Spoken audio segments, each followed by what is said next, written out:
Welcome to the Psych Central podcast, where each episode features guest experts discussing psychology and mental health in everyday, plain language. Here's your host, Gabe Howard. Welcome to this week's episode of the Psych Central podcast. Calling into the show today, we have Elaine Birchall, who is a social worker and hoarding specialist, and also the co-author of Conquer the Clutter, Strategies to Identify, Manage, and Overcome Hoarding from Johns Hopkins University Press.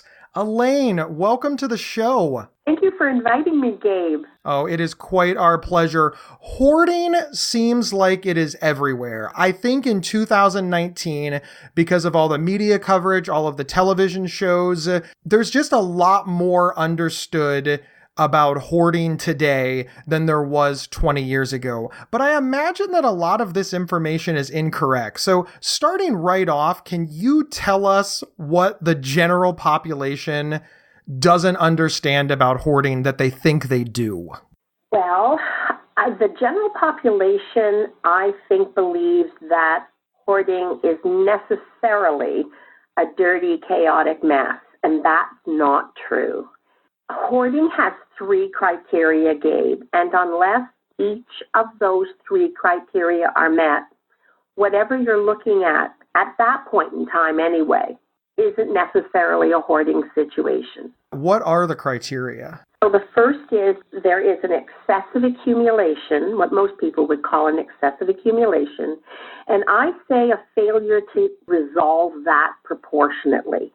Now that does not mean one thing in and one thing out.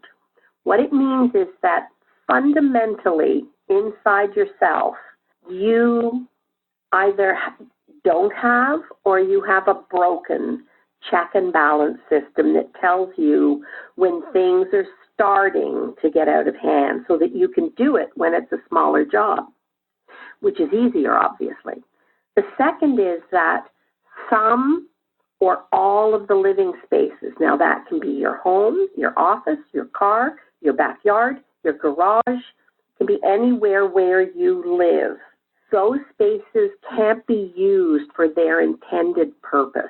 You can still do the functions in your home, but you are not doing them in the spaces where they were intended to be done.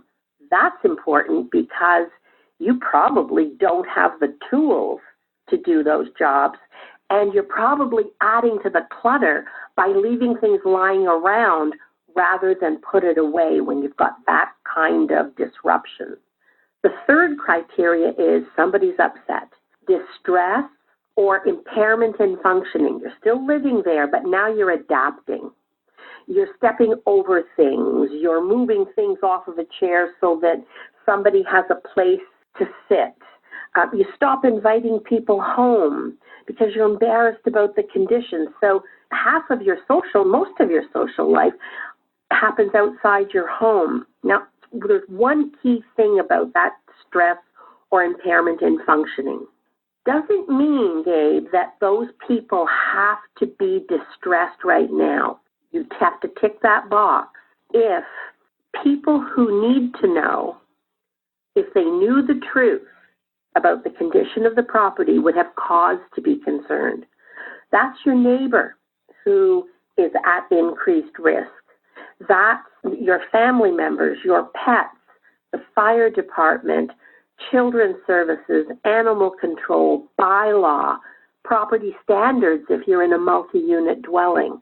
So you can see how hoarding is not an individual problem that happens in isolation. I really appreciate you sharing that because, of course, one of the things that I've learned is while my family members may hang on to things longer than I do, they don't meet any of that criteria. They can still use their kitchen as a kitchen. They can still use their living room as a living room, and they invite people over all the time. So it shows, at least from my perspective, that I see hoarding as hanging on to stuff that I don't like, when in actuality, it's causing this, I don't want to use the word trauma, but maybe it's causing distress in their lives. Is that accurate? Yes, it does cause distress, sometimes because the individual themselves realizes this is not a good situation for me or for, if you have a family, your family.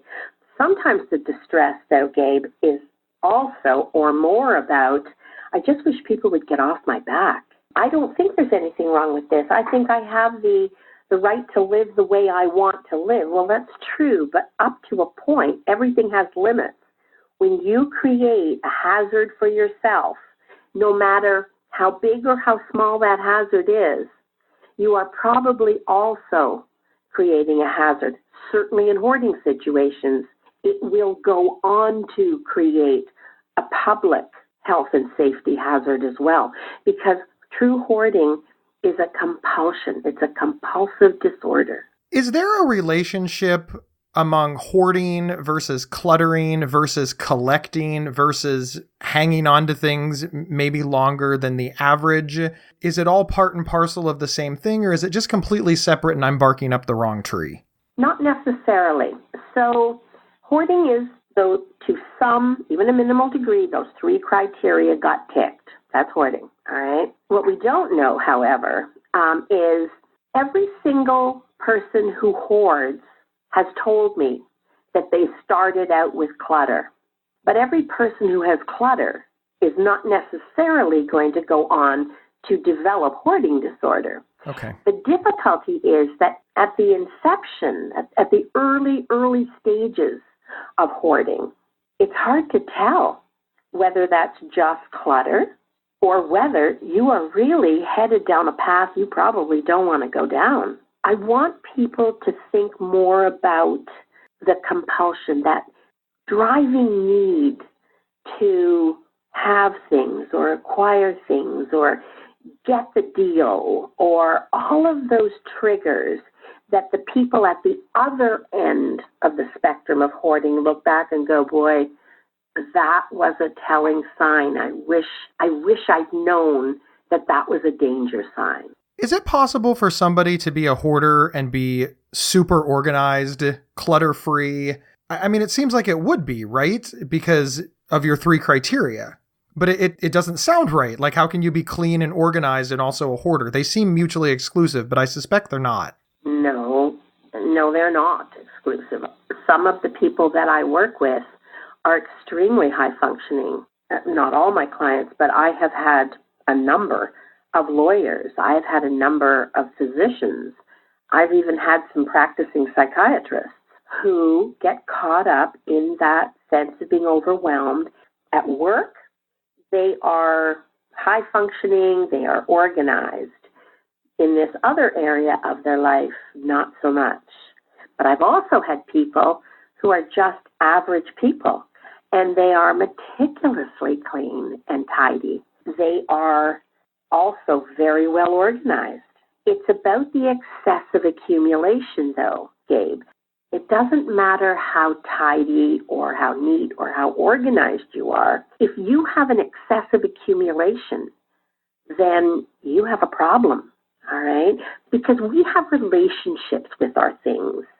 Each of the things that we make important enough to keep, we form a relationship with those things. So it's not just a matter of, oh, you have this, that, and the other, and you don't really need it. If you start to engage in that stick-handling logic internally, where you can't decide, no, you don't need 6 toasters, but you can't decide which of the 4 or 5 you should let go of and what to do about them, that becomes a problem. As you're talking about letting things go, I'm reminded of the television shows, the sensational houses that are just filled to the brim, where they just do this massive clean out, just get rid of so much stuff. And one of the things that they talk about on those shows is what's going to prevent the person from just filling the house back up, of just reacquiring everything? Absolutely. I'm happy you asked that question. Unless there is an immediate threat to safety and life, if at all possible, avoid the extreme cleanups. Now, there are occasions when a situation has gone on too long, it is too intensely deteriorated, and a cleanup does need to be done. But they always cause additional damage and trauma. Sometimes, however, for the safety of the individual and the community, it has to happen. That is a real pity. That's why I'm so happy to be on your podcast, helping people understand the sooner you identify it, the smaller the problem, the less distress. If you have the opportunity, if you have the choice, it's the regular, steady progression with the person, not to get them to get rid of things. That's not the point. Come at it the other way. Help that person, but don't tell them what the answer is. Only they know the answer of what's important. Help them find the things that mean the most to them, because we do have relationships with our things. I'm going to liken it to, I guess the metaphor would be your best friend. If you find your best friends among that clutter, it's going to be much easier for you to identify the other things that are just hangers-on. They got caught up in the clutter and in the chaos and the piles. When unimportant is mixed with really important in a pile, the whole pile, whether specific items are of absolutely no importance to you or not, that whole pile feels as important as the most important thing you believe that's in that pile. That's why slow and steady wins the race, and you are 100% correct, Gabe. You do an intensive clean up like that, and the moment that door shuts, it starts again, because if nothing changes, nothing changes. Can you describe some of the barriers to letting go of things? Why are people so fascinated with hanging on to, multiple toasters, multiple televisions, just multiple numbers of the exact same thing? So quite often, Gabe, it's about having, not using. And people who are in this mental situation of hoarding disorder, they acquire things because things soothe them. We all need ways to soothe ourselves. And these individuals have lost track of the ability to self-soothe. They also believe that increasing numbers of things are important or valuable. Sometimes it's just the process of decision-making. It's extremely difficult, particularly when you're as overwhelmed as these folks are, to make decisions that you can live with. And if you just get rid of things, and some people do that, they try to remedy the situation just by pell-mell getting rid of things. What happens is you create a void in yourself, and then you fill that void. And generally, you fill it with things. We'll be right back after this message from our sponsor.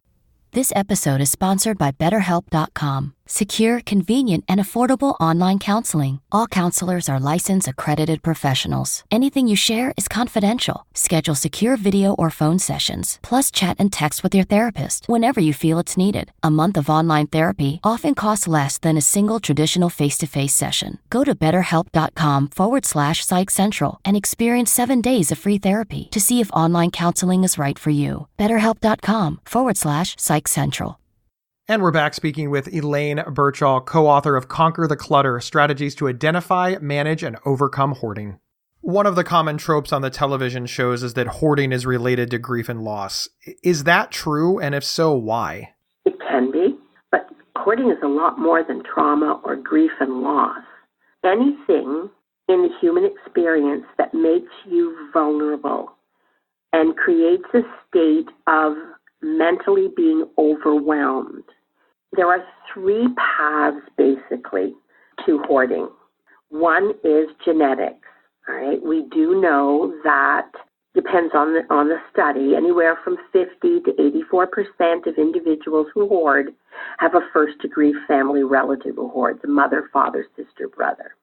We know that there are 4 chromosomes with markers in common. Now, we don't know enough about that for it to be predictive, but that we know that after the fact with studies. The second path is that if you have a high-risk comorbid factor, that's another condition. It could be a mental health condition or it could be a physical condition. And there's a whole list of them. And they're well known that If you have that comorbid factor, bipolar is one, ADHD is another, social anxiety, OCD, there's quite a long list. It puts you at a higher risk for also developing hoarding disorder. The important thing about that, Gabe, is that if you get the OCD straightened up and you're managing it better, or bipolar or ADHD, it's not going to make much of an impact on the hoarding disorder. It might make you, however, more available to do the unique work you need to do to resolve the hoarding. And the third path is particularly scary because I believe most of us aren't immune from this. And that is that if you are not the most organized individual, you're kind of chronically disorganized, every so often you take the phone off the hook, you lock the door, and you spend the weekend getting things back to the way you want them to be. But that happens repetitively. Then you become vulnerable. You have a loss. You have a trauma. You have a health crisis. You lose a job. Someone dies. Your pet dies. There's some disruption. You become vulnerable. You are at a higher risk of also at that point starting developing hoarding disorder. And that third one, I think most of us are vulnerable to. During the research for this show, I looked over your website and read the book, etc. And one of the things that I was surprised that came up was online shopping addiction. Oh, yes. I wouldn't think that hoarding and online shopping would go hand in hand, but they do. Can you talk about that for a moment? Because you identify 3 factors that make people vulnerable to online shopping addiction that I was just fascinated by. Absolutely. The thing about online shopping is there's no shame. There's no I'm going with a basket and I'm filling the basket and paying for the basket. I'm taking all those things home and then I have to physically bring them back the next day because I couldn't afford them. Online shopping is I just hit items one at a time, generally when I'm alone or I'm feeling vulnerable or I'm feeling something that's not positive. And it's so easy. It's so accessible. And all I have to do is return it anonymously. But it's a little like playing at the slots. You know how that turnover of serotonin and dopamine, when you find the right thing and, you're on certain sites where you win the auction or it's the last item and what a deal. It's exciting. That's like crack cocaine to some people. Wow. I've had people, literally, this is not an exaggeration by slightest bit. I have had people who, when they give me a tour of their home, have a double garage full of unopened shopping channel boxes. So clearly it wasn't for these folks, and probably for many others. It wasn't about what's in the box. It was about the excitement of the arrival, the achievement of acquisition. Wow. And also cause you to go bankrupt. This has just been absolutely fascinating, and I really appreciate you helping me and our listeners understand what hoarding is, because again, the media has done a really good job of convincing us that it's just one very specific thing. And that sort of leads me to my final question. Is hoarding disorder curable? Is there hope?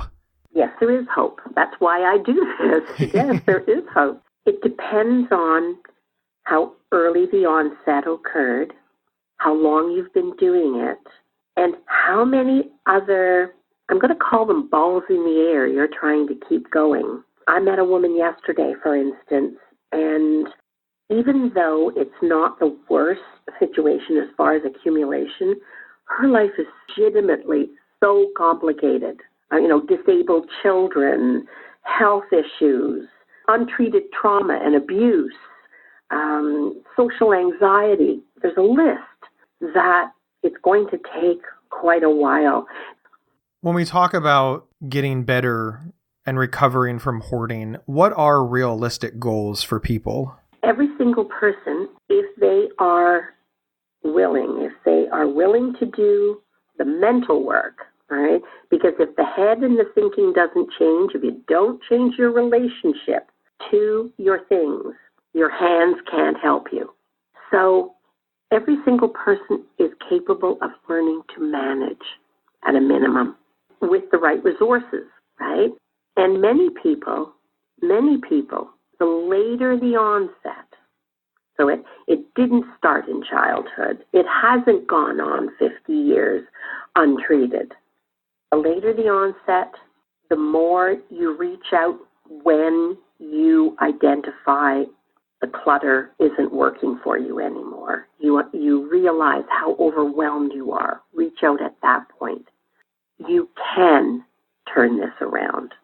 But if you have the vulnerabilities to hoard, it's like being on a diet, Gabe. You have to understand where your triggers are, and you have to learn how to either avoid them or manage them. Or when you trip and fall, reach out again sooner and get back, recover what you've lost. And just to boil this down to a time frame, is it reasonable to think that you're going to have this under control in a couple of weeks, a couple of months, or is this a long-term kind of commitment? It depends on the person, and it depends on how long they've been doing the behaviors that have created the hoarding environment. I've had people who needed 6 sessions, and they got the concepts. They had quite an issue with clutter, and it was hoarding disorder, but they got it. And they worked together. It was a couple. They worked together, and they've made significant improvements. I've had other people that required, a year and a half. A very, very few people. Generally, those people who began hoarding at a very young age, 10, 11, 12, 13, in that preteen, and got no help for it, and now they're 50 or 60. And in addition, they have another comorbid factor, maybe OCD, maybe a touch of Asperger's, other issues, depression, bipolar, those cyclical disorders that you really have to manage. And they didn't get any help with any of that. They didn't even know that that was part of their reality. Those people are probably going to need very long term. But the interval between changes. You're not with them every week. Now maybe you're with them every month. Now maybe you're with them every 3 months. I had a woman one time, really interesting. It was the first time this ever happened. And I'd worked with her for about maybe 8 or 9 months. And she was doing really well. And I said, let's revisit whether you need to continue seeing me now. What do you think? And she said, well, I think I can manage on my own now, but I want to see you once a year. And I thought to myself, once a year, what good is that going to do? But I learned something. And she said, I want to see you once a year, Elaine, because every day when I make decisions, I will know that in a year I'm going to be seeing you. And I want to use you as my own personal accountability. So people use the skills you teach them, and they do really unique things with them to help themselves. Those people make it. Elaine, thank you so much. This has been very illuminating, and I think it will help people understand exactly what hoarding is, what it isn't, and really add just an incredible amount of knowledge to a misunderstood disorder. So thank you for being on the show. Where can folks find you, your website, and where can they buy Conquer the Clutter, Strategies to Identify, Manage, and Overcome Hoarding? So go to my website, www.hoarding.ca. I've got all kinds of free resources on there under the resource tab. There's a quiz there. Are you a hoarder in the making? Now, I've developed that quiz specifically around the risk factors and the criteria. Go and take my quiz and identify, am I at the point that really I need help now? Because if you have a few of them, you have a compounded risk that might be expressing a vulnerability to go on and go way over the line. Once you're over the line, Gabe, you're overwhelmed, all right? Like you can't move in a straight line.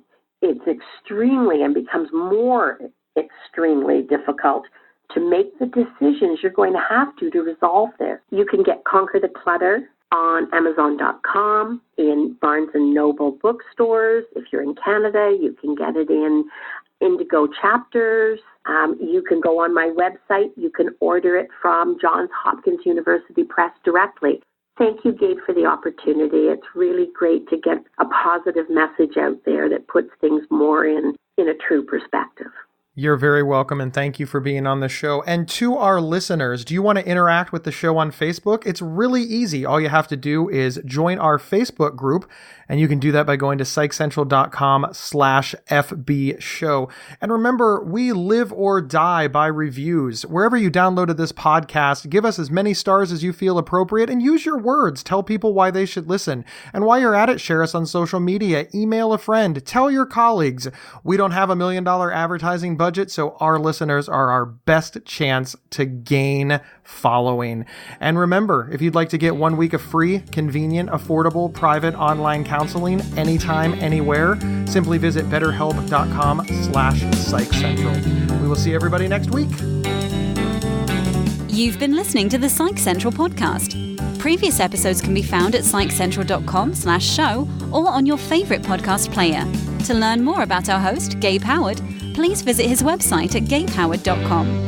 PsychCentral.com is the internet's oldest and largest independent mental health website run by mental health professionals. Overseen by Dr. John Grohall, PsychCentral.com offers trusted resources and quizzes to help answer your questions about mental health, personality, psychotherapy, and more. Please visit us today at PsychCentral.com. If you have feedback about the show, please email show@psychcentral.com. Thank you for listening, and please share widely.